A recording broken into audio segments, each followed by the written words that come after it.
Sudesh ji, law and order को लेकर आप लोग लगातार सवाल उठा रहे हैं, सरकार को घेर रहे हैं। क्या वाकई स्थिति उस तरीके से है, आप लोग को लग रहा है?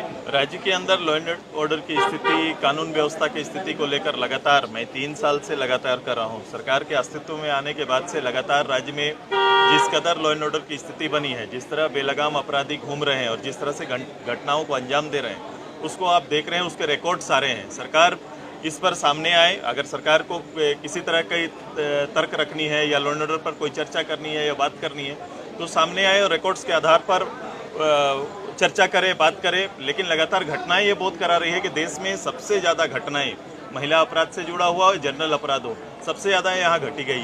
दूसरा, पुलिस का जो जनरल काम होता है, उस व्यवहार से पुलिस बाहर निकल चुकी है। जो फाइल्स पड़े हुए हैं, जिस पर अनुसंधान होने हैं, ऐसे फाइल लंबे समय से लंबित रहते हैं। गृह मंत्रालय अपना काम, गृह मंत्रालय के अंदर में बहुत सारे काम होते हैं, ये सारे काम अभी लंबित हैं और सरकारी पदाधिकारी और केवल बड़े वरीय पदाधिकारियों का तबादला और उन्हें भयादो स्थिति करते हुए राज्य के संसाधन को लूटने का नेतृत्व करने का केवल जवाबदेही दिया गया है।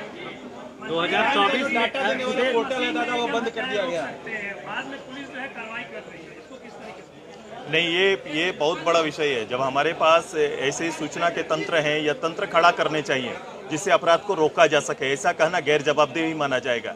हमारे पास वो सारी सूचनाएं, और आज टेक्निकल समय में आईटी का ये समय है जहां पर आप ज़्यादा आर्म पुलिस को सामने खड़ा करने की आज आवश्यकता नहीं होती है। सूचना सबसे बड़ा विषय है और आपका सूचना तंत्र, खुफिया विभाग जितना सक्रिय रहेगा, इनको रोका जा सकता है और सरकार का गैर जवाबदेही रूप से यह जवाब आ रहा है। सुदेश जी, 2024 को लेकर जो सियासी लड़ाई होने जा रही है, जिसमें इंडिया है और एक तरफ आप लोग एनडीए हैं, कैसे देख रहे हैं?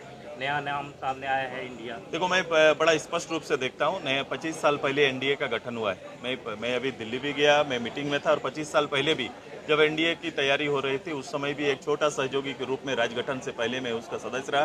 तत्कालीन गृह मंत्री और तत्कालीन भारतीय जनता पार्टी एनडीए के नेता रहे लालकृष्ण आडवाणी साहब ने रांची के अंदर हमारे ऑल झारखंड स्टूडेंट्स यूनियन के साथ पहली बार 98 में हम लोग ने प्रेस कॉन्फ्रेंस करके उसका अंग बनने की घोषणा की थी। आज 25 साल बाद भी हम लोग वहां पर गए। आप तुलनात्मक रूप से एनडीए एक लोकतांत्रिक व्यवस्था से देश के सर्वोच्च संस्था, एक राजनीतिक प्लेटफॉर्म के रूप में स्थापित किया गया था, जहां छोटे बड़े दलों का समावेश था, जहां की सोच में एकरूपता थी, और उसी को आज 25 साल पूरा हो रहे हैं। समय समय पर इसकी मीटिंग, बैठक, राज्य के इश्यूज पर, देश के मुद्दों पर लगातार होते रहा है और इसका नेतृत्व लगातार करते रहे हैं। ये कंटिन्यू है। लेकिन आज देश के अंदर में इसके समांतर रूप से जो गठन हो रहा है, पहले इसके समांतर रूप से यूपीए का गठन हुआ।